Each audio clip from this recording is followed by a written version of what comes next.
안녕하세요. 김호준입니다. 어제 김종 전 문체부 차관은 우병우 전 민정수석의 공판에 증인으로 나와 문체 비서관이 아니라 민정수석실에서 체육 분야, 그러니까 K스포츠재단 관련 지시를 받아 당황스러웠다는 증언을 했습니다.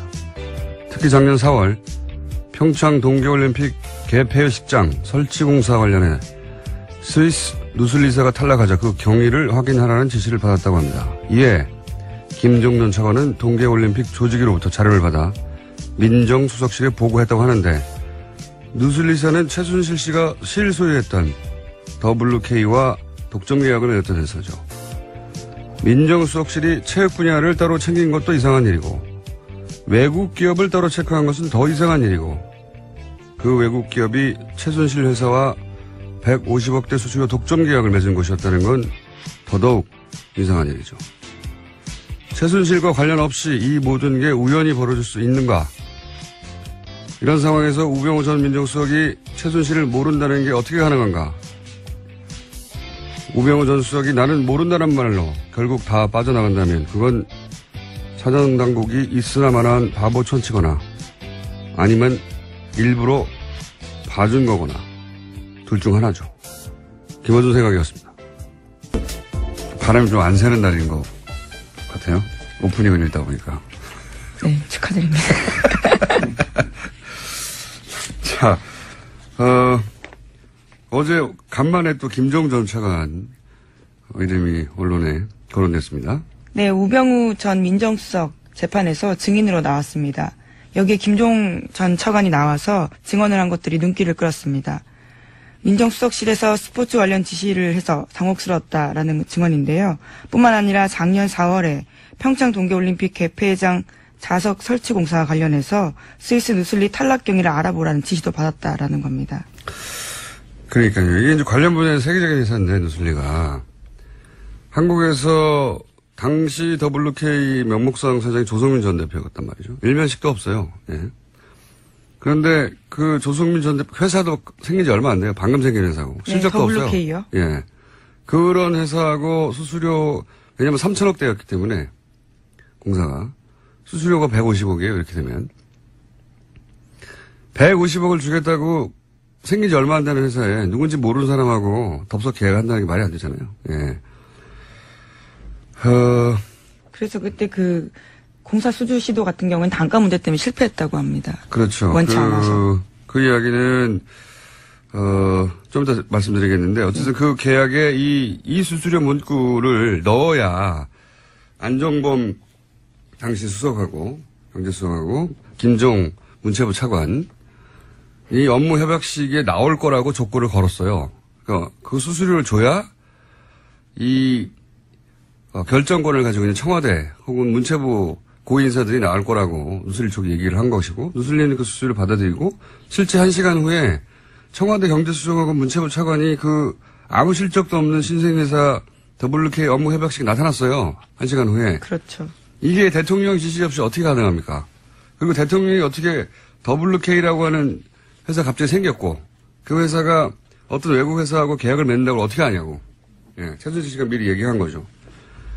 실제 누슬리와 업무 협약을 하기 이틀 전에 박근혜 전 대통령이 안정범 수석에게 누슬리와 계약을 챙겨라 라고 이야기를 했고, 이거는 안정범 수석이 진술도 했고, 그리고 종범실록에도 등장하죠, 기록이. 예, 그렇습니다. 저희도 확인을 했었는데요. 또 여기 재밌는 포인트가 뭐냐면 박헌영 과장이 쓴 업무 수첩이 있습니다. 네. 최순실 씨 지시를 주로 쓴 내용인데요. 네. 바로 전날 뉴슬리라는 표현이 등장합니다. 네. 그 당시에는 뉴슬리라는 회사를 뉴슬리, 니슬리, 누슬리로 읽기도 했다는데요. 네. 여기서는 뉴슬리로 읽었다고 하는데요. 바로 다음날 똑같이 안정범 수첩에 보면 뉴슬리라는 발음까지 똑같이 되어 있는 표기가 있습니다. 하루 차이로 그대로 똑같이 쓰여 있는 그러니까 거죠. 지시를 받아서 계속 청와대로부터 경제수석으로부터 박헌영 과장까지 쭉쭉 내려온 것이고, 그러니까 이 회사가 150억대의 수수료를 뭐 하라고 줍니까? 아무 실적도 없는 신생회사에 직원도 몇 명 없는 회사인데 그 회사에 그 돈을 주겠다고 이제 계약을 맺었고, 그 자리에 안정범 청와대 경제를 총괄하는 수석하고 문체부에서 일을 총괄하는 차관이 온 거 아니에요. 예. 아무것도 없는 회사에. 근데 이 뉴슬리가 결국 계약에 실패했단 말이죠. 그래서 거 봐라. 대통령이 밀어줬으면 당연히 계약을 했을 텐데 이거 실패한 거 보니까 대통령이 도와주지 않았다는 증거 아니냐 이런 식의 얘기도 나왔어요. 반론이. 근데 이 계약을 직접 담당했던 박헌영 K스포츠 과장이 뉴스공장에 나와서 인터뷰를 했었어요. 그런 얘기가 있다. 그러니까 뭐라고 그랬냐면 이 뉴슬리가 원천 기술을 다 가지고 있잖아요. 뉴슬리가 일도 다 해요. 그래서 수수료도 줘요. 150억대라. 만약에 3천억대 그걸 땄으면. 그런데 거기에 추가로 그렇게 해서 번 돈의 절반을 내놓으라고 했단 말이죠. 5대5 계약을 하자고 했다는 거죠. 네, 추가로. 아니, 뉴슬리가 아무것도 한 일이 없는, WK에게 왜 절반을 줍니까? 그냥. 그 계약을 받아들일 수 없어서 이게 결국은 억울해진 거지. 대통령이 관심사가 아니었거나 도와주지 않아서 억울해진 게 아니라고. 실제 그 계약 담당자였던 박헌영 과장이 얘기를 했었어요. 뉴스공장에서 인터뷰를. 예. 최순실 정황을 보면 최순실은 대통령을 자기 이권에 철저히 이용했고요. 실제. 그리고 대통령은 최순실 이권을 철저히 원하는 대로 챙겨줬고요. 예. 이 사건 하나라도 명백히 드러나는데 아직도 이제 박근혜 전 대통령이 억울하게 당했다고 생각하는 분들이 있죠. 예. 본인도 여전히 그렇게 주장하고 있습니다. 박근혜 전 대통령이요. 팬클럽이 그걸 받아들일 수 없는 건 어느 정도 이해가 가는데, 예. 정치권이나 교수, 언론인들 사이에서도 있잖아요. 그냥 정황을 보면 말이 안 되잖아요. 하여튼 어제 재판이 있어서 주르륵 다시 생각이 나서 짚어봤습니다. 다음 뉴스는요. 네, 어제 원세훈 전 국정원장의 재판도 있었습니다. 결심이었는데요. 검찰은 2013년 국정원 수사 당시 상당 부분 지워진 채 제출됐던 전 부서장 회의 녹취록을 증거로 내놨습니다. 검찰은 또한요, 원세훈 전 원장에 대해서 징역 4년에 자격정지 4년을 구형했습니다. 그렇군요. 이게 20에서 사실은 법정 구속됐다가 대법원에서 풀어줬죠. 네, 파기환송됐습니다. 선거법 위반 부분, 공선법 위반 부분을 일부 무죄로 판결해가지고 다시 파기환송됐는데 이제 다시 지금 징역을 구형하는 거죠, 사연. 물론 뭐 선고가 아직 되지는 않았습니다. 네, 다음 달에 있습니다. 근데 이제 이게 이렇게 끌어서 파기환송이 오히려 도움이 안 된 케이스예요. 제가 보기에는 전 정권에서 파기환송되고 나서 선거법 위반, 그러니까 사실은 당시 국정원장이 선거법 위반이 되면 선거법을 위반한 국정원의 도움으로 박근혜 전 대통령이 당선된 게 되니까 국정원장의 선거법 위반 부분을 꼭 풀어주려고 했거든요. 굉장히 신경을 썼습니다. 그래서 실제 선거법 위반 부분 대법원에서 파기환송됐는데 그 사이에 정권이 교체돼 버렸네요. 그래서 새로운 자료들이 제출됐는데 그 새로운 자료도 아니죠. 원래 제출됐던 자료에서 지워졌던 부분을 복원해서. 네, 국정원이 복원해서 낸 겁니다. 거기 대단한 내용이 많이 나옵니다. 그 내용을 한번 짚어보죠. 네, 어제 녹취록이 그래서 공개가 됐습니다. 이번 재판의 원인이 된 2012년 대선 개입을 대놓고 예고하는 지시가 있는데요. 원세훈 전 원장이 2011년 11월 18일 날 이렇게 말합니다. 내년도에 더군다나 큰 선거가 2개나 있는데 선거나 이런 걸 볼 때 정확한 사실, 그러니까 사실이 아닌 것으로 해서 선거에 영향을 주게 되는 것은 우리 원이 역할을 제대로 못하고 있다라고 지적하면서요. 온라인, 오프라인에서 대처해야 된다라는 이야기를 하고 있습니다. 뭐 그걸로 상징되는 구체적 내용들이 되게 많아요. 보면 2009년부터 이미, 예. 그렇죠. 지자체 선거 때 이미 후보를 잘 검증해야 한다, 이런 얘기를 하거든요. 그렇죠. 국정원이 후보를 잘 검증해야 된다라는 이야기를 하고 있습니다. 그러니까 당신은 한나라당이죠. 그 다음에 이명박 대통령 때는 한나라당이었고, 박근혜 대통령 때는 새누리당이었고, 지금은 이제 자유한국당으로 변했습니다만, 한나라당의 선거 후보 검증을 국정원이 한 거예요. 이건 뭐 국정원장이 이렇게 말하고 있잖아요. 후보를 잘 검증해야 한다라는 말을 하고 이런 말도 하죠. 이게 현장에서 교통정리를 잘해야 한다. 네, 그렇죠. 후보 선정할 때 너무 많이 나가면 안 된다는 취지입니다. 제 생각에는 이 현장에서 교통정리 이런 것 같아요. 원하는 후보, 국정원이 기본적으로 괜찮다고 생각하는 후보, 그리고 결국 그래서 한나라당이 낼 후보군이 난립할 수도 있잖아요. 그러니까요. 2011년 11월 달에 한 말이거든요. 바로 다음 달에 예비 등록이 있었습니다. 그러니까 후보들 중에 이제, 원하지 않는데, 너무 후보들이 많이 나오면 낙마시키는 공작을 한다든가, 혹은 상대 주요 후보가 너무 강할 경우에 마타도를 한다든가, 그런 공작을 한다든가, 교통 정리를 좀 하라는 거죠. 예, 이것도 선거 개입이고.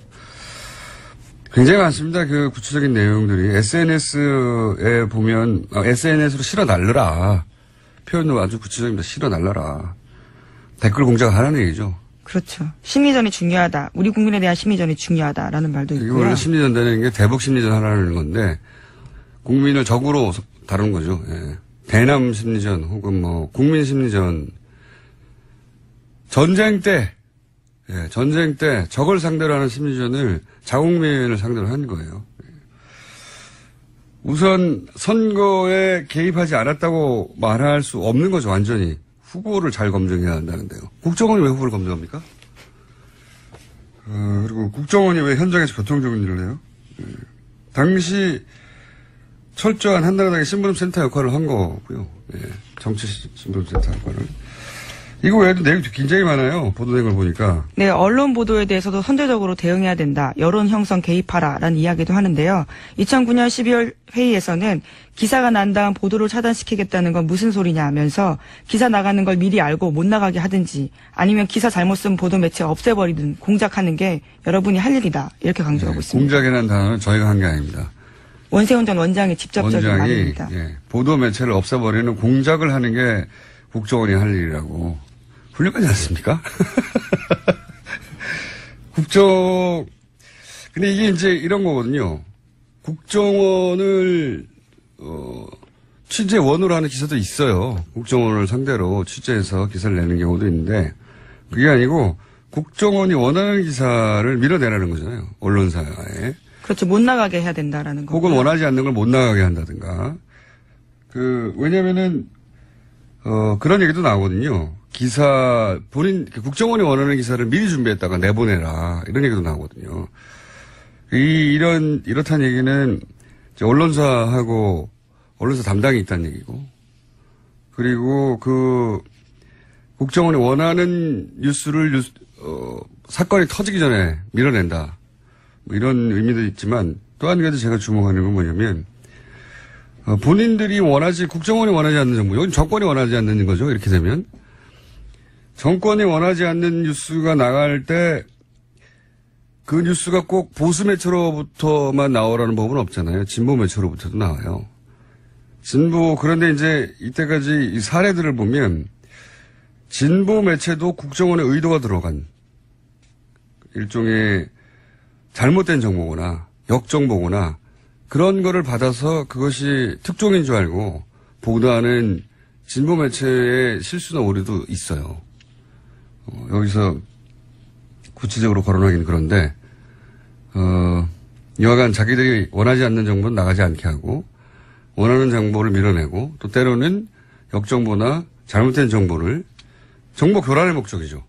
네, 심지어 매체를 없애버리라는 공작을 하라라는 지시도 하고 있습니다. 그렇게 해서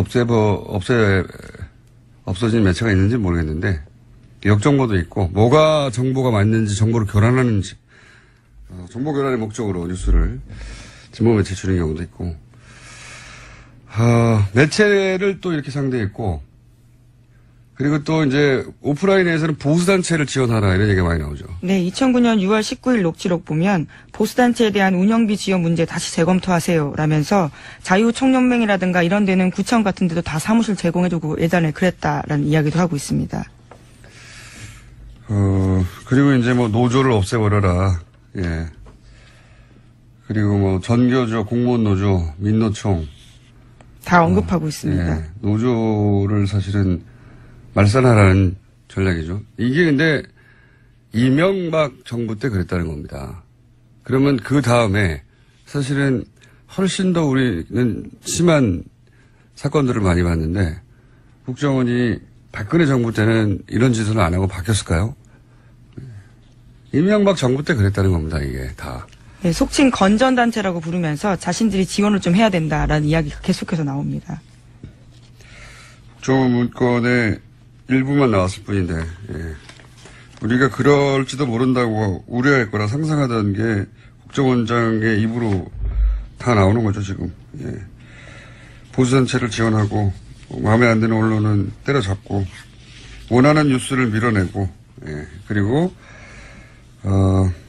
새누리당, 지금 자유한국당이죠. 자유한국당 후보들은 교통정리를 해서 국정원이 원하는 후보를 내고, 그런 얘기들이 국정원장 입에서 나왔고, 그 녹취록이 이제야 공개가 됐습니다. 근데 또 한편, 짚고 싶은 부분은 뭐냐면, 2심까지는 선거법 위반이 지난 정권 하에서도 선거법 위반이라고 했어요. 근데 대법원에 가서 결국은 공선법은 일부 파기환송이 됐단 말이죠. 예, 물론 1심에서도 집행유예가 나오긴 했었습니다. 대법원에 뒤집은 거죠, 예. 사실은. 근데 저는 이걸 보면서 예를 들어서 입법부가 잘못할 때는 4년마다 선거를 하잖아요. 그리고 생각과 다른 정당의 견제도 하지 않습니까? 행정부도 대선이 있고, 행정부 수반을 새로 뽑고, 사법부는 어떻게 하냐 이거죠. 사법부는 우리가 이제 한 사람 한 사람의 판사를 믿는 건데, 사법부 내부가 망가져 버리면 뭘로 견제를 하냐, 도대체. 사법부 자정은 뭘로 이루어지며 견제는 어떻게 받는가. 사법부가 사실상 견제받지 않거든요. 표면적으로는. 근데 실제로는 사법부가 그러면 정말 완전히 독립적인가 의심할 수밖에 없는 판결들인데 사법개혁을 어떻게 해야 될지도 이번 기회에 이 사건을 보면서 명백한 선거 개입을 선거 개입이 아니라고 해버렸으니까요. 자, 원세훈 전 국정원장의 재판은 그래서 중요합니다. 잘못을 했으면 잘못했을 경우에 철저하게 처벌을 받으면 다시 안 그러거든요. 철저히 처벌을 받지 못하니까 계속 반복하는 거예요. 그게 처벌의 효과죠. 예. 그리고 4년도 너무 적어요. 이렇게 했는데 어떻게 4년입니까? 구형이 4년. 그것도 선고도 아니고. 자, 큰 사건이라 좀 길게 다뤘습니다. 게다가 저희가 잠시 후에 국정원 댓글 사건을 처음으로 세상에 공개한 김상욱 씨를 저희가 스튜디오에 직접 모셨거든요. 예. 그래서 더 길게 얘기를 다뤄봤습니다. 자, 다음 뉴스는요? 네, 사법부 이야기하시니까 이어서 사법부 관련된 뉴스 좀 더 전해드리겠습니다. 어제 전국법관 대표회의가 열렸습니다. 이 자리에서 양승태 대법원장의 판사 블랙리스트 의혹 추가 조사 거부에 대해서 공식적으로 판사들이 유감을 표명했습니다. 또 조사 권한을 위임해달라고 재차 촉구했습니다. 그때 차승환 군산지법의 판사가 저희 뉴스공장에 현역 판사로 처음 나오셔가지고 아고라 청원을 말씀하셨죠. 10만 명 서명이 드디어 돌파했습니다. 오로지 뉴스공장 덕분이다. 자화자찬하곤 하고요. 돌파했다는 사실을. 왜냐하면 뉴스공장을 듣고 나서 참여한 분들이 많으실 것 같고. 네, 절반 넘습니다. 그 결과가 궁금하실 것 같아서 10만 명 돌파했는데 물론 뭐 그게 법적 강제력은 없는 건데 그만큼 많은 사람들이 관심을 가지게 됐다는 거고요. 자, 한두 가지 정도 더 제목. 네, 박근혜 정부 청와대가 대통령 기록관에 넘긴 자료 절반 가까이가 기록물로서 가치가 없다고 JTBC가 어제 보도했습니다. 이 뉴스 정말 웃겼어요. 네, 넘긴 자료의 절반 정도인 498만 건이 행정정보 데이터. 그러니까 직원들 식당 사용 내역이나 이런 것들이라는 겁니다. 네, 내용이 뭐냐면 청와대 직원 몇 명이 식사를 했고 누가 결제를 했고 메뉴가 뭐였고 그다음에 청소 도구가 뭐였고 이런 게 절반이라는 겁니다. 네, 대통령 주재 회의나 정책, 인사관리 관련된 내용은 한 건도 없다고 합니다.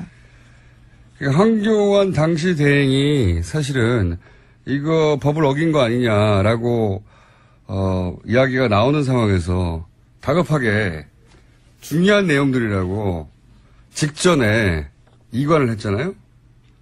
무슨 대통령 권한 대행을 한 게 아니에요.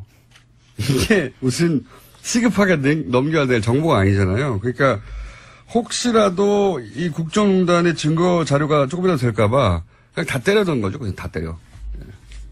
양은 가장 많다고 하지만요. 쓸모있는 정보는 역대 그러니까 가장 적다라는 뭘 보도입니다. 정말로 이관해야 될 정보라서 이관한 게 아니라는 거죠. 그냥 황교안 대행이 대통령 권한 대행을 한 게 아니라는 거죠. 예.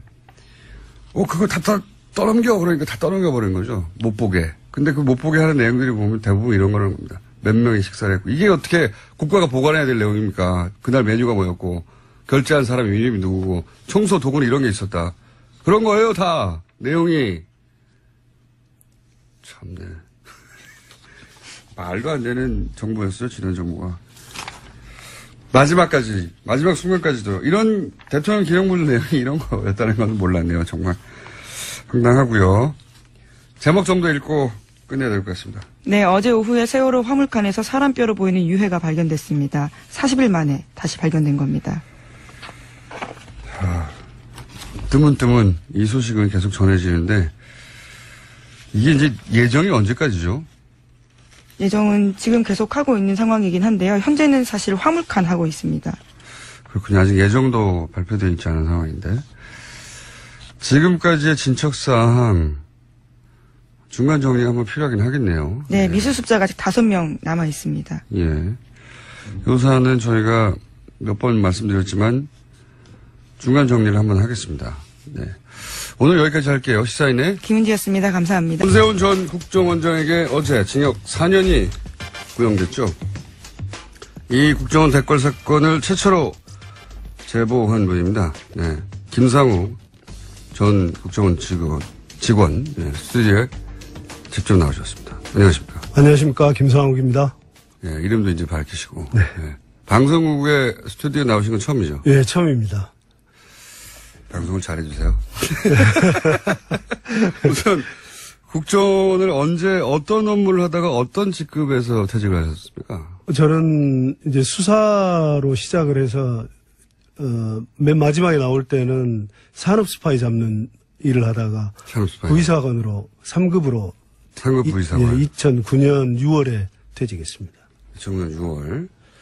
이게 이제 부의사관 국정원의 어떤 직제를 잘 모르니까 대기업이라면 이게 어느 정도 되는 직급인 거죠? 부장 이사요? 이사. 아, 높은 분이셨구나. 높지는 않습니다. 네, 이사죠. 예. 그렇군요. 그러면 임원이라고 볼 수 있네요. 임원이죠. 예, 임원급. 그러다가. 근데 왜 퇴직을 하신 거예요? 이게 제가 시기를 보니까 노무현 대통령 서거 바로 다음 달에 퇴직하셨더라고요? 네. 제가 원래 96년, 7년 이때 당시 안기부가 예. 김대중 대통령 선거에 15대 대선에 개입을 해서 북풍을 일으켰어요. 그랬죠. 근데 네. 그걸 총풍도 있었고. 제가 이제 사전에 막았었거든요.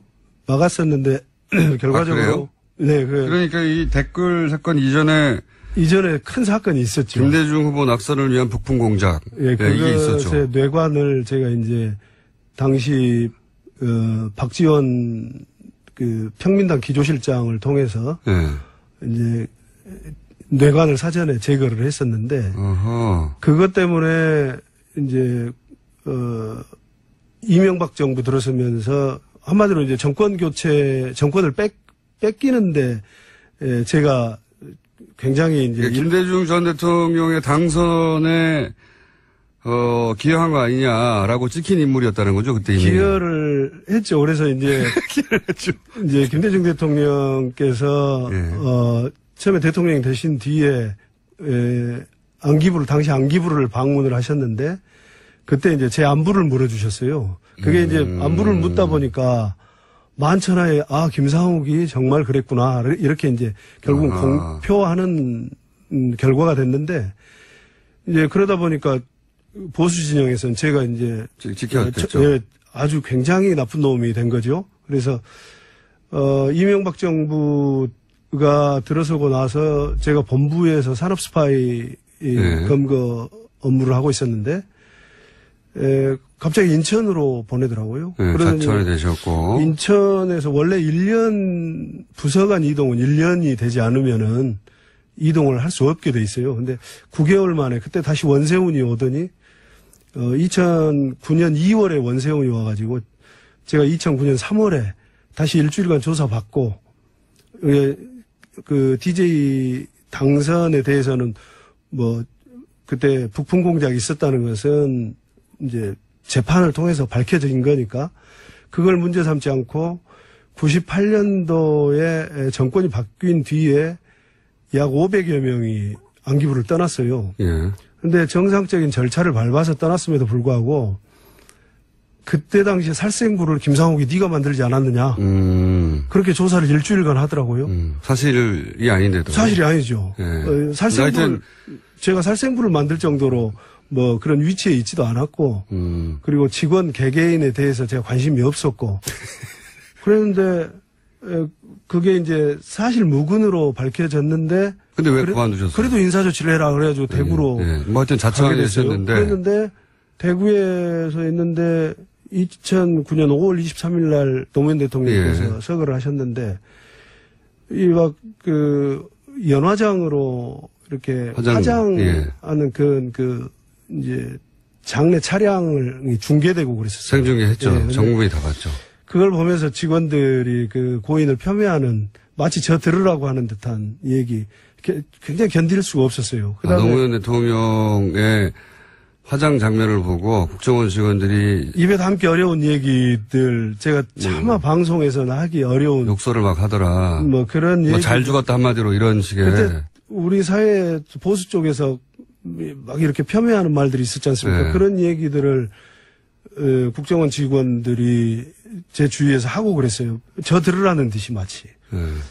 그러고 있는데 원세훈은 또 그때 직원들을 삼천교육대라고 해가지고 우리끼리 영어로 삼천교육대였는데 나이 먹은 직원들을 다시 강도 높은 훈련을 해서 아마 본인 의사는 그렇게 하면은 사표를 내지 않을까 생각을 했던 것 같아요. 근데 거기에서 벌어서 부모 봉양하고 자식 키우고 그런데 아무리 힘들어도 사표를 낼 수 있겠습니까? 계속 다니니까 사표 내는 직원이 없으니까 원세훈 원장이 그때 원장이 방송 용어로 적절할지는 모르겠는데 이 자식들은 아무리 밟아도 사표 내는 놈 하나 없다. 그래서 그 두 가지. 그 정도는 방송 용어로 아주 적절합니다. 예. 그래서 그 두 가지가 도저히 제가 있을 수 있는 조직이 아니다. 그래서 제가 사표를 내게 됐습니다. 그런데 이거 있지 않습니까? 제가 이제 어디서 보니까 당시 97년에 김대중 후보 낙선 부품 공작을 세상에 알린 장본인이신데 근데 후배들에게 그렇게 말씀하셨다면서요. 나는 조직원의 의무를 저버렸지만 야당 후보를 용공 조작해서 빨갱이로 모는 것은 그걸 막은 시민의 의무는 지켰다. 그러니까 조직원의 의무는 저버렸으나 시민의 의무를 지켰다. 이렇게 얘기를 후배들에게 하셨다는데 제가 궁금한 건 이런 겁니다. 국정원 내에 그런 김상욱 씨의 발언에 공감하고 그렇게 유사하게 생각하는 직원들이 있습니까? 그래서 댓글 사건이 이제 세상에 모습을 드러내게 됐던 거죠. 제가 후배들이 제가 이제 김대중 대통령 그 용공 조작을 막았다라는 것은 다 알려졌어요. 국정원 내부에서는. 대통령이 와서 그런 말을 했다니까요. 예, 알려졌는데. 그게 첫 번째 정권 교체였거든요. 역사적인. 그렇죠. 예. 근데 저는 그냥 제가 이제 뭐 당연히 해야 될 일이었다라는 생각을 했는데 뭘 바라고 한 게 아니라 좀 세계적으로 망신스럽잖아요. 나중에 노벨 평화상을 받으신 분인데 그런 분을 무슨 빨갱이니 어쩌니 용공 조작 많이 했죠. 예, 세계적으로 망신을 당할 일이다. 그래서 막았는데 후배들에게 제 나름대로의 변명을 한다고 한 것이 선배로서는 존경하지 마라. 조직 선배로는 존경하지 마라. 그래서 조직 윤리는 저버렸지만 내가 국정원 직원이기 전에 대한민국 국민이었다. 대한민국 국민의 의무는 절대적인 것 아니냐. 난 그걸 지켰을 뿐이다. 그러니까 그걸 이해하고 그런 따라준 후배들이 꽤 있었어요. 그 내부에 있어요. 예, 그 후배들이 제가 퇴직한 이후에 내부에서 있었던 부조리한 면들을 얘기를 토로를 하고 격정적으로 토로하고 하면서 제가 이제 댓글 사건도 캐치를 하게 된 겁니다. 그 선배 그 사이에 이런 일들이 있었어라고 하면서 이제 그 김상욱 씨가 나오면서 했던 나는 시민으로서 의무가 중요하다고 생각했다고 하는 발언에 대해서 동조했던 내부 직원들 중에 일부가 와서 선배 이제 이런 일도 있어요. 이제 국정원 내부에 이런 토론하는 과정에 국정원 댓글 사건도 그렇죠. 나온 거군요. 네. 국정원 댓글 사건 말고 다른 건 뭐 있었습니까? 다른 건 무슨 보수단체 지원 문제도 이미 그때 있었고 NLL 크게 문제가 됐던 NLL 장난이죠, 장난. 네, NLL 포기를 했다라는 네. 남북 정상 대화록 몇 부가 네. 누구를 통해서 새누리당 쪽으로 유출이 됐다. 그것도 이미 그때 알고 이미 계셨고. 전부 사실은 민주당에는 보고가 됐던 사안입니다. 사전에. 근데 그러면 그거 말고 또 있습니까? 우리가 잘 모르는. 좀 있는데 지금 말씀 방송으로 할 수 없네요. 방송으로 하긴 너무 좀 민감한 얘기들이 아이고, 궁금해라. 하여튼 그런 내용들 중에 국정원 댓글이 있었군요, 내부적으로. 네. 그 이후로는 이제 전개 상황을 압니다. 그러니까, 간단하게 얘기해서 이제 대북 심리전하는 부서가 북한이 아니라 국민들 상대로 심리전 한 거잖아요, 이게. 그렇죠. 예. 네. 국민이 마치 적인 양 하고, 예. 국민들 상대로 심리전을 한 건데, 당시에 제가 굉장히 안타깝다는 것은, 분명히 댓글 작업이 광범하게 이루어지고 있다는 것들은 사람들이 눈치를 알고 있었거든요. 예. 저도 당시 이제 나는꼼수다라는 방송을 하면서 4대 보험 되는 곳에서 하는 것 같다. 왜냐하면 댓글이 달리는 게 출퇴근 시간이 너무 일정하다. 이런 얘기도 했었고. 그런데 안타까웠던 게 뭐냐면 그 당시 역삼동 오피스텔 앞 대치 상황 있지 않습니까? 네. 그때 김모 직원이 자기 국정원 직원 아니라고 하니까 아닌가 보다 문을 닫아줬어요. 네. 그러면서 그때부터 문을 사이에 둔 대치 국면이 벌어졌잖아요. 그 직원은 당연히 회사라고 하죠, 국정원 직원은. 네. 예. 회사에 전화해가지고 이런 일이 있다고. 그다음부터는 이제 지시를 받아서 행동했을 것이고, 조직적으로. 정말 안타까웠던 것은, 아니, 저걸 왜 그냥 내버려뒀나. 들어가는 걸. 저 문을 당장 부셔서라도 노트북이랑 휴대폰을 빨리 접수해야 되는데, 저걸 왜 못하고 있지? 정말 안타까웠거든요, 제가 보면서. 네. 그때, 그 현장을 보셨을 거 아닙니까? 그런 생각 안 하셨어요? 원래는 제가 며칠간 해서 이제 현장도 확보를 했고 대상도 특정을 했고 그랬는데 제가 왜 직접 안 가셨어요 그때? 절름발이로 위장을 하고 있었어요 제가. 그래서 그게 왜 위장을 했냐면 네. 장비가 필요한데. 네. 가장 긴 게 뭘까 생각을 해보니까 목발이 가장 길더라고요. 그래서 목발을 가지고 문을 장악을 해야 되겠다. 문에 먼저 걸어야 되겠다. 문 열리기만 하면 내가 걸어야 되겠다라고 생각을 하고 그 다음에는 이제 노트북이고 휴대폰이고 증거물을 찾을 수 있겠다 했는데 그 증거물을 잡아야 되지 않습니까? 무엇보다도.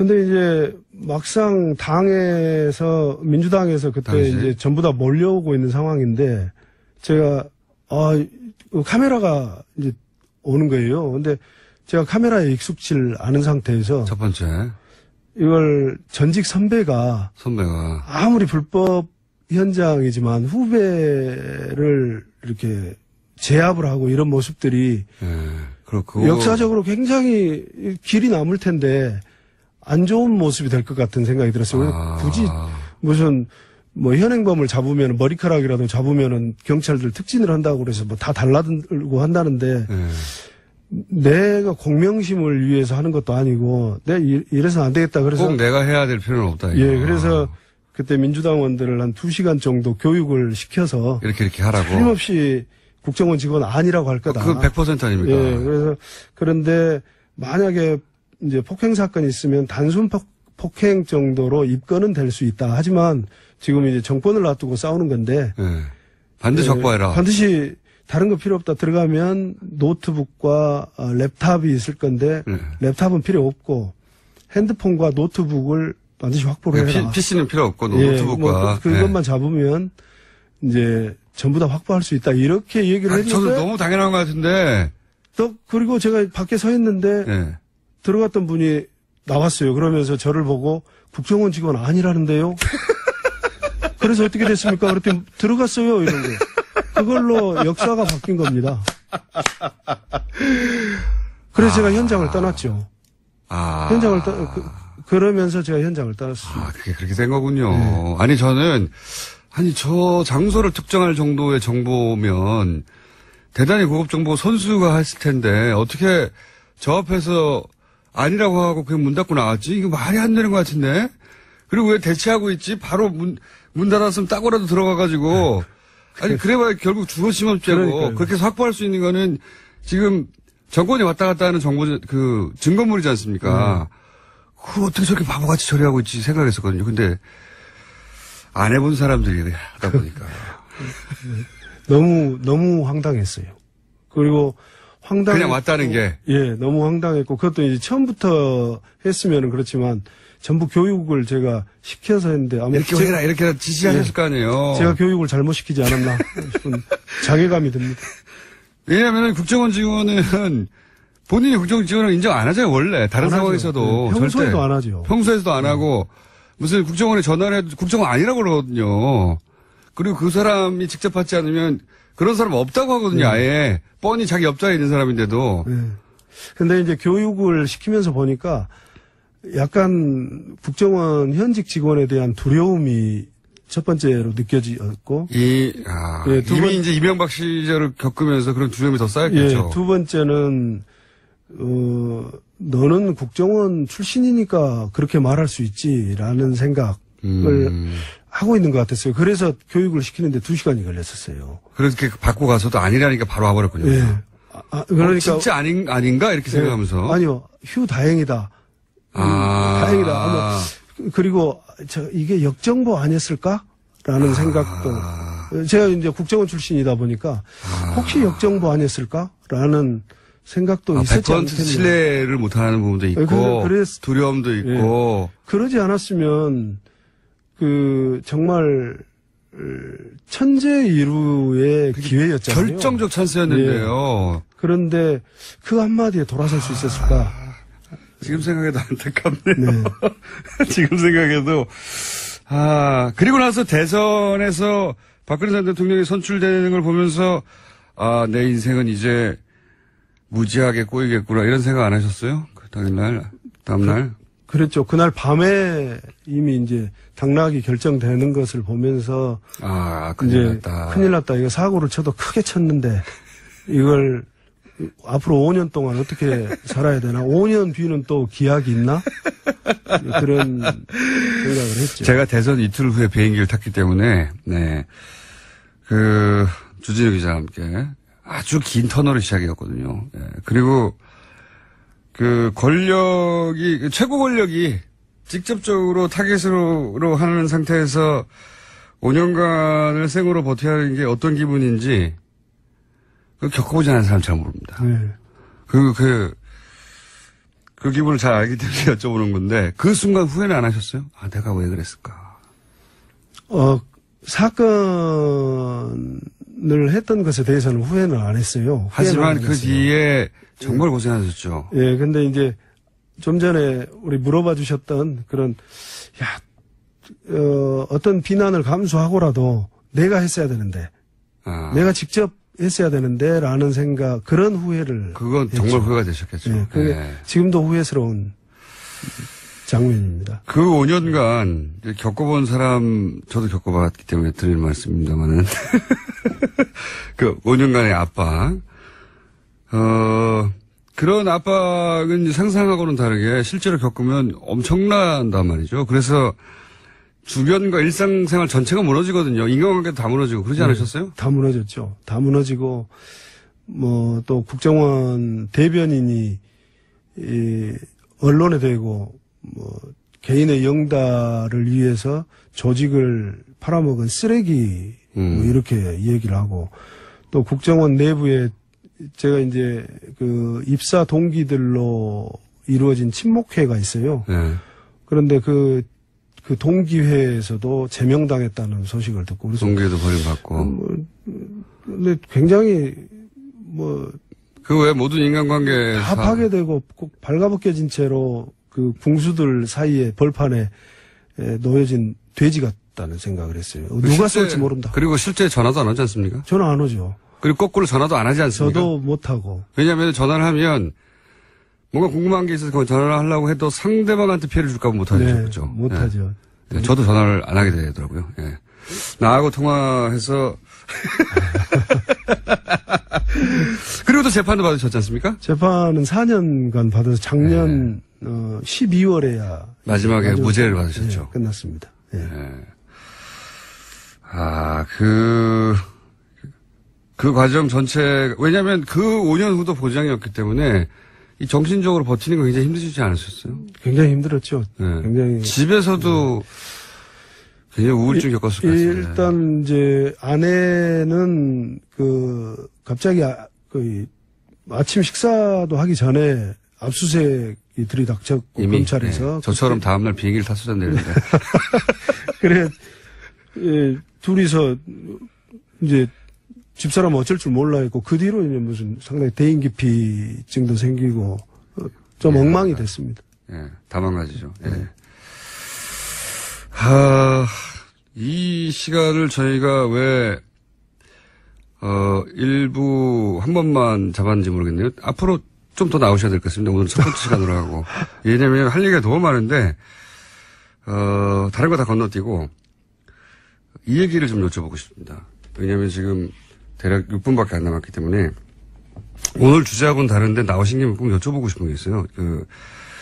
답하시기 좀 곤란한 부분도 있을 텐데 단답형으로 간단하게 여쭤볼게요. 네. 최근에 이제 국정원 마취 사건이 사망한 임 과장 네. 부친이 언론에 등장해서 얼굴이 상처투성이었다. 왜냐하면 당시만 하더라도 아무런 외상이 없어서 자살로 결론이 나고 끝났는데 이제 그런 부친의 갑작스러운 증언이 있으면 다시 부각됐어요. 근데 이제 전체적으로는 이미 국정원을 떠난 이후에 벌어진 일이기 때문에 정확한 정보가 없으시겠지만 국정원의 경험을 비춰서 간단하게 견해를 듣고 싶은 부분이 뭐냐면 일단 유서 있지 않습니까? 네. 저는 유서를 보자마자 이게 정말 죽음을 작정하고 쓴 거냐. 왜냐면 거기 보면 딸에게 남긴 하트도 막 그려져 있고 유서인데 내가 이제 세상을 떠나는데 마지막으로 딸에게 남긴 유서 하트가 막 그려져 있고 그다음에 뭐 감사합니다 뭐 이런 내용도 있고요. 마지막에 이 유서는 유서가 아닌 것 같은데 그런 생각 안 하셨어요?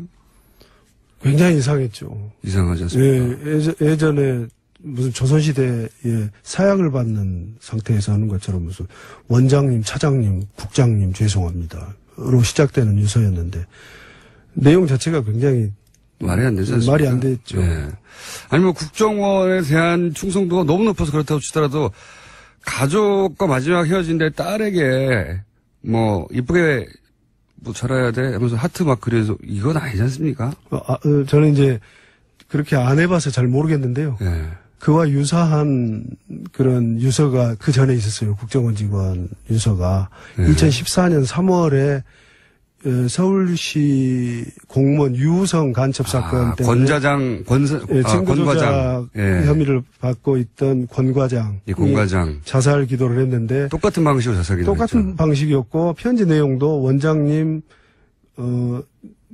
대공 수사를 훌륭하게 하지 못해 죄송합니다. 네. 당시 원장이 남재준이거든요. 네.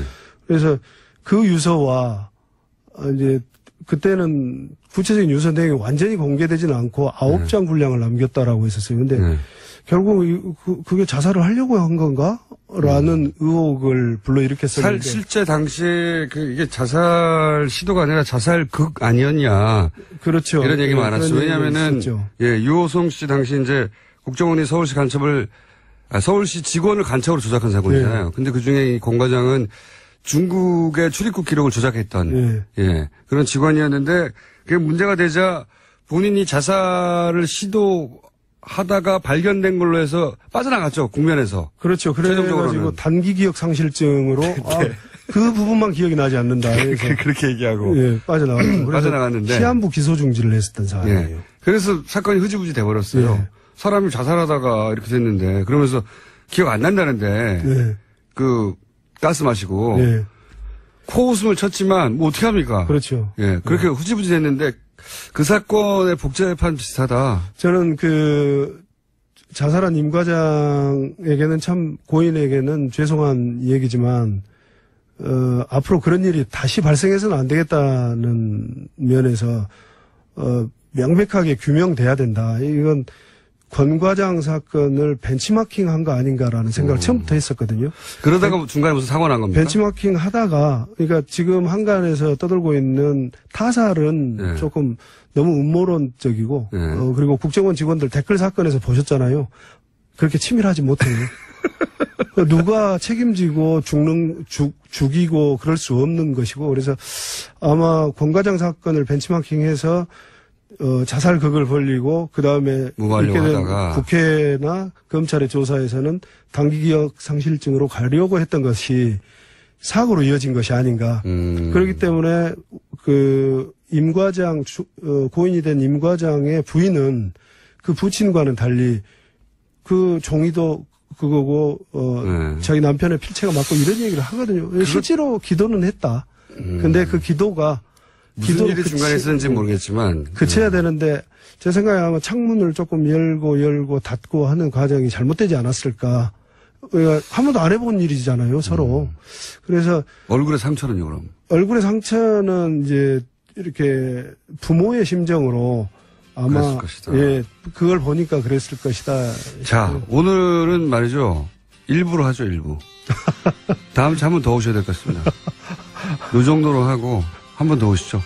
휴가 가야 되는데요. 갔다 와서 다시 한번 오시죠. 예. 다시 한번 오시기로 하겠습니다. 예. 김상우 씨. 안녕하세요, 김호준입니다. 어제 김종전 문체부 차관은 우병우 전 민정수석의 공판에 증인으로 나와 문체 비서관이 아니라 민정수석실에서 체육 분야, 그러니까 K스포츠재단 관련 지시를 받아 당황스러웠다는 증언을 했습니다.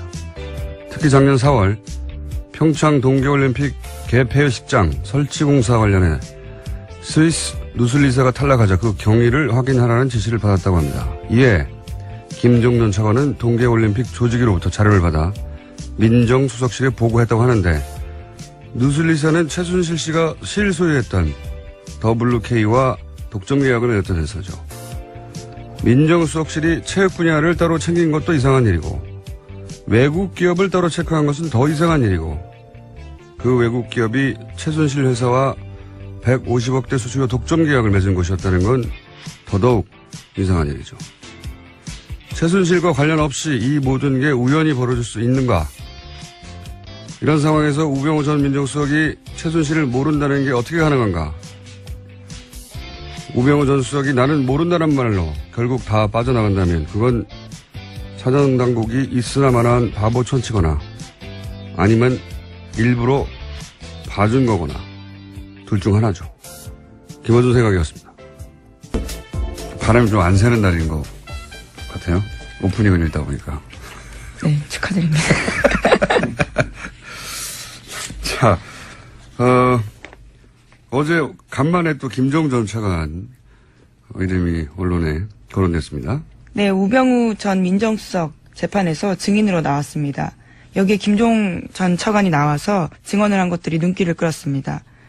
민정수석실에서 스포츠 관련 지시를 해서 당혹스러웠다라는 증언인데요. 뿐만 아니라 작년 4월에 평창 동계올림픽 개폐장 자석 설치 공사와 관련해서 스위스 누슬리 탈락 경위를 알아보라는 지시도 받았다라는 겁니다. 그러니까요. 이게 이제 관련 분야의 세계적인 회사인데, 누슬리가. 한국에서 당시 WK 명목상 사장이 조성민 전 대표였단 말이죠. 일면식도 없어요. 예. 그런데 그 조성민 전 대표 회사도 생긴 지 얼마 안 돼요. 방금 생긴 회사고. 실적도 네, 없어요. WK요? 예. 그런 회사하고 수수료, 왜냐면 3천억대였기 때문에 공사가. 수수료가 150억이에요. 이렇게 되면. 150억을 주겠다고 생긴 지 얼마 안 되는 회사에 누군지 모르는 사람하고 덥석 계약한다는 게 말이 안 되잖아요. 예. 그래서 그때 그 공사 수주 시도 같은 경우는 단가 문제 때문에 실패했다고 합니다. 그렇죠. 원치 않아서. 그 이야기는, 좀 이따 말씀드리겠는데, 어쨌든 그 계약에 이 수수료 문구를 넣어야 안정범 당시 수석하고, 경제수석하고, 김종 문체부 차관, 이 업무 협약 시기에 나올 거라고 조건을 걸었어요. 그러니까 그 수수료를 줘야 결정권을 가지고 있는 청와대 혹은 문체부 고위인사들이 나올 거라고 누슬리 쪽이 얘기를 한 것이고, 누슬리는 그 수수료를 받아들이고, 실제 1시간 후에 청와대 경제수석하고 문체부 차관이 그 아무 실적도 없는 신생회사의 목적으로 뉴스를 진보매체 제출하는 경우도 있고, 매체를 또 이렇게 상대했고, 그리고 또 이제 오프라인에서는 보수단체를 지원하라 이런 얘기가 많이 나오죠. 네, 2009년 6월 19일 녹취록 보면 보수단체에 대한 운영비 지원 문제 다시 재검토하세요 라면서 자유총연맹이라든가 이런 데는 구청 같은 데도 다 사무실 제공해주고 예전에 그랬다라는 이야기도 하고 있습니다. 그리고 이제 뭐 노조를 없애버려라. 예. 그리고 뭐 전교조, 공무원 노조, 민노총. 다 언급하고 있습니다. 예. 노조를 사실은 말살하라는 전략이죠. 이게 근데 이명박 정부 때 그랬다는 겁니다. 그러면 그 다음에 사실은 훨씬 더 우리는 심한 사건들을 많이 봤는데 국정원이 박근혜 정부 때는 이런 짓을 안 하고 바뀌었을까요? 이명박 정부 때 그랬다는 겁니다. 이게 다. 네, 속칭 건전단체라고 부르면서 자신들이 지원을 좀 해야 된다라는 이야기가 계속해서 나옵니다. 국정원 문건에 일부만 나왔을 뿐인데, 예.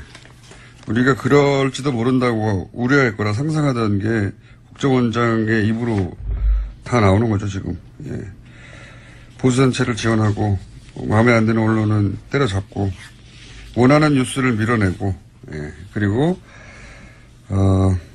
새누리당, 지금 자유한국당이죠. 자유한국당 후보들은 교통정리를 해서 국정원이 원하는 후보를 내고, 그런 얘기들이 국정원장 입에서 나왔고 그 녹취록이 이제야 공개가 됐습니다. 근데 또 한편 짚고 싶은 부분은 뭐냐면 2심까지는 선거법 위반이 지난 정권 하에서도 선거법 위반이라고 했어요. 근데 대법원에 가서 결국은 공선법은 일부 파기환송이 됐단 말이죠. 예, 물론 1심에서도 집행유예가 나오긴 했었습니다. 대법원에 뒤집은 거죠, 사실은. 근데 저는 이걸 보면서 예를 들어서 입법부가 잘못할 때는 4년마다 선거를 하잖아요. 그리고 생각과 다른 정당의 견제도 하지 않습니까? 행정부도 대선이 있고 행정부 수반을 새로 뽑고 사법부는 어떻게 하냐 이거죠. 사법부는 우리가 이제 한 사람 한 사람의 판사를 믿는 건데 사법부 내부가 망가져 버리면 뭘로 견제를 하냐 도대체. 사법부 자적은 뭘로 이루어지며 견제는 어떻게 받는가. 사법부가 사실상 견제받지 않거든요. 표면적으로는. 근데 실제로는 사법부가 그러면 정말 완전히 독립적인가 의심할 수밖에 없는 판결들인데 사법개혁을 어떻게 해야 될지도 이번 기회에 이 사건을 보면서 명백한 선거 개입이 아니라고 해버렸으니까요. 자, 원세훈 전 국정원장의 재판이 그래서 중요합니다. 잘못을 했으면 잘못했을 경우에 철저하게 처벌을 받으면 다시 안 그러거든요. 철저히 처벌을 받지 못하니까 계속 반복하는 거예요. 그게 처벌의 효과죠. 그리고 4년도 너무 적어요. 이렇게 했는데 어떻게 4년입니까? 구형이 4년. 그것도. 선고도. 굉장히 많습니다. 그 구체적인 내용들이. SNS에 보면, SNS로 실어 날려라. 표현도 아주 구체적입니다. 실어 날려라. 댓글 공작을 하라는 얘기죠. 그렇죠. 심리전이 중요하다. 우리 국민에 대한 심리전이 중요하다라는 말도 있고요. 이게 원래 심리전되는 게 대북 심리전 하라는 건데 국민을 적으로 다루는 거죠. 예. 대남 심리전 혹은 뭐 국민 심리전. 전쟁 때 적을 상대로 하는 심리전을 자국민을 상대로 하는 거예요. 우선 선거에 개입하지 않았다고 말할 수 없는 거죠. 완전히. 후보를 잘 검증해야 한다는데요. 국정원이 왜 후보를 검증합니까? 그리고 국정원이 왜 현장에서 교통정리를 해요? 당시 철저한 한나라당의 신분센터 역할을 한 거고요. 정치 신분센터 역할을. 이거 외에도 내용이 굉장히 많아요. 보도된 걸 보니까. 네, 언론 보도에 대해서도 선제적으로 대응해야 된다. 여론 형성 개입하라라는 이야기도 하는데요. 2009년 12월 회의에서는 기사가 난 다음 보도를 차단시키겠다는 건 무슨 소리냐 하면서 기사 나가는 걸 미리 알고 못 나가게 하든지 아니면 기사 잘못 쓴 보도 매체 없애버리든 공작하는 게 여러분이 할 일이다. 이렇게 강조하고 있습니다. 공작이라는 단어는 저희가 한 게 아닙니다. 원세훈 전 원장의 직접적인 원장이, 말입니다. 보도 매체를 없애버리는 공작을 하는 게 국정원이 할 일이라고. 훌륭하지 않습니까? 근데 이게 이제 이런 거거든요.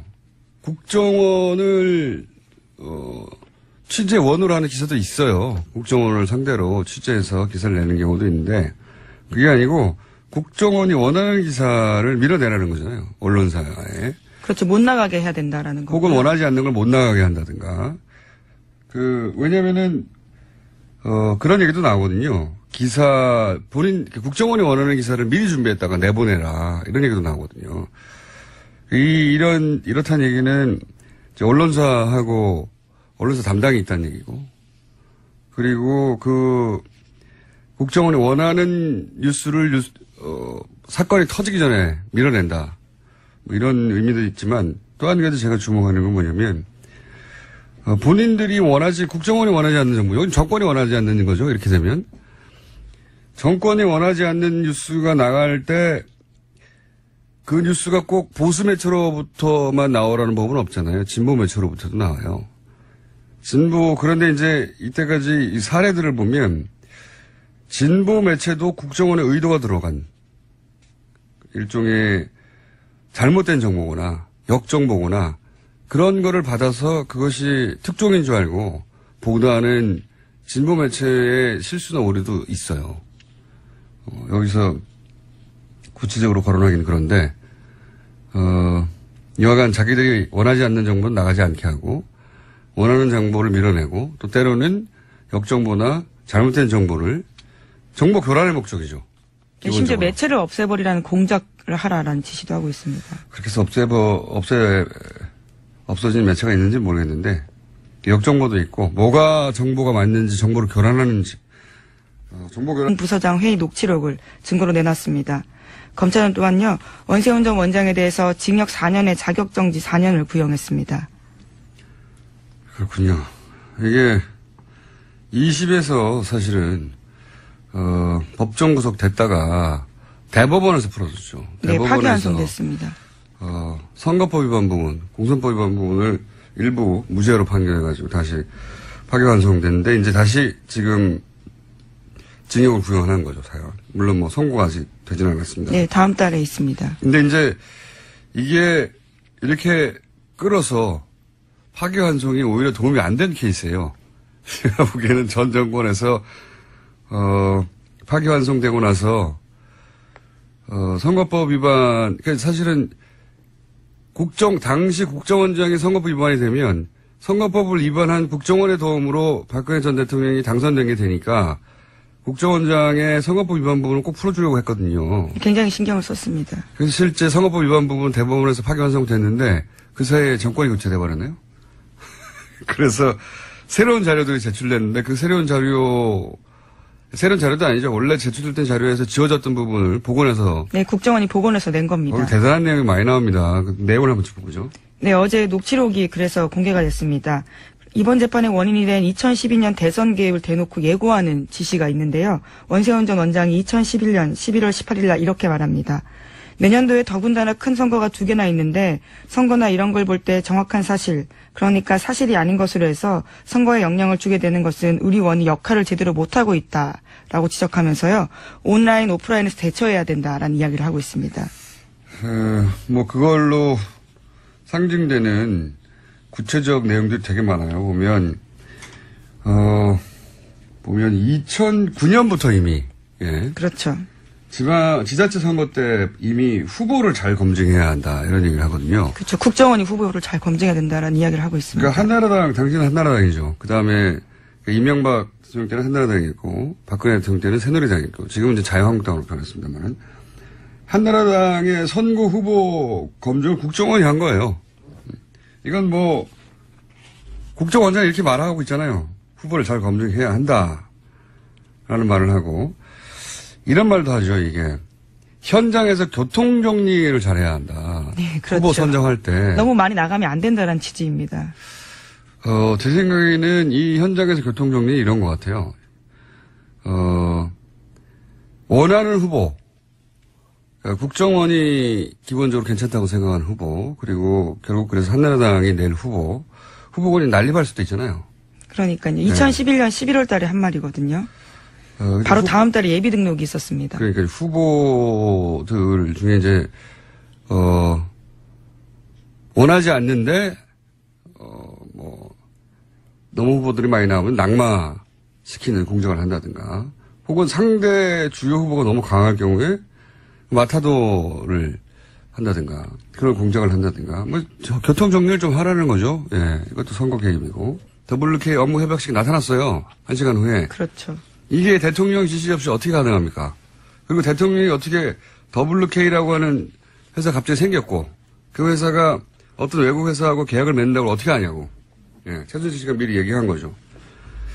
실제 누슬리와 업무 협약을 하기 이틀 전에 박근혜 전 대통령이 안전보건 수석에게 누슬리와 계약을 챙겨라 라고 이야기를 했고, 이거는 안전보건 수석이 진술도 했고, 그리고 종범실록에도 등장하죠, 기록이. 예, 그렇습니다. 저희도 확인을 했었는데요. 또 여기 재밌는 포인트가 뭐냐면 박헌영 과장이 쓴 업무 수첩이 있습니다. 네. 최순실 씨 지시를 주로 쓴 내용인데요. 네. 바로 전날 뉴슬리라는 표현이 등장합니다. 네. 그 당시에는 뉴슬리라는 회사를 뉴슬리, 니슬리, 누슬리로 읽기도 했다는데요. 네. 여기서는 뉴슬리로 읽었다고 하는데요. 바로 다음날 똑같이 안정범 수첩에 보면 뉴슬리라는 발음까지 똑같이 되어 있는 표기가 있습니다. 하루 차이로 그대로 똑같이 쓰여 있는 그러니까 거죠. 지시를 받아서 계속 청와대로부터 경제수석으로부터 박헌영 과장까지 쭉쭉 내려온 것이고, 그러니까 이 회사가 150억대의 수수료를 뭐 하라고 줍니까? 아무 실적도 없는 신생회사에 직원도 몇 명 없는 회사인데 그 회사에 그 돈을 주겠다고 이제 계약을 맺었고, 그 자리에 안정범 청와대 경제를 총괄하는 수석하고 문체부에서 이 일을 총괄하는 차관이 온 거 아니에요. 예. 아무것도 없는 회사에. 근데 이 뉴슬리가 결국 계약에 실패했단 말이죠. 그래서 그거 봐라. 대통령이 밀어줬으면 당연히 계약을 했을 텐데 이거 실패한 거 보니까 대통령이 도와주지 않았다는 증거 아니냐, 이런 식의 얘기도 나왔어요, 반론이. 근데 이게 이 계약을 직접 담당했던 박헌영 K스포츠 과장이 뉴스공장에 나와서 인터뷰를 했었어요. 그런 얘기가 있다. 그러니까 뭐라고 그랬냐면, 이 뉴슬리가 원천 기술을 다 가지고 있잖아요. 뉴슬리가 일도 다 해요. 그래서 수수료도 줘요. 150억대라. 만약에 3천억대 그걸 땄으면. 그런데 거기에 추가로 그렇게 해서 번 돈의 절반을 내놓으라고 했단 말이죠. 5대5 계약을 하자고 했다는 거죠. 예, 추가로. 아니, 뉴슬리가 아무것도 한 일이 없는 WK에게 왜 절반을 줍니까? 그냥. 그 계약을 받아들일 수 없어서 이게 결국은 어그러진 거지. 대통령이 관심사가 아니었거나 도와주지 않아서 어그러진 게 아니라고 실제 그 계약 담당자였던 박헌영 과장이 얘기를 했었어요. 뉴스공장에서 인터뷰를. 예. 최순실 정황을 보면 최순실은 대통령을 자기 이권을 철저히 이용했고요. 실제. 그리고 대통령은 최순실 이권을 철저히 원하는 대로 챙겨줬고요. 예. 이 사건 하나라도 명백히 드러나는데 아직도 이제 박근혜 전 대통령이 억울하게 당했다고 생각하는 분들이 있죠. 예. 본인도 여전히 그렇게 주장하고 있습니다. 박근혜 전 대통령이요. 팬클럽이 그걸 받아들일 수 없는 건 어느 정도 이해가 가는데, 예. 정치권이나 교수, 언론인들 사이에서도 있잖아요. 그냥 정황을 보면 말이 안 되잖아요. 하여튼 어제 재판이 있어서 주르륵 다시 생각이 나서 짚어봤습니다. 다음 뉴스는요. 네, 어제 원세훈 전 국정원장의 재판도 있었습니다. 결심이었는데요. 검찰은 2013년 국정원 수사 당시 상당 부분 지워진 채 제출됐던 전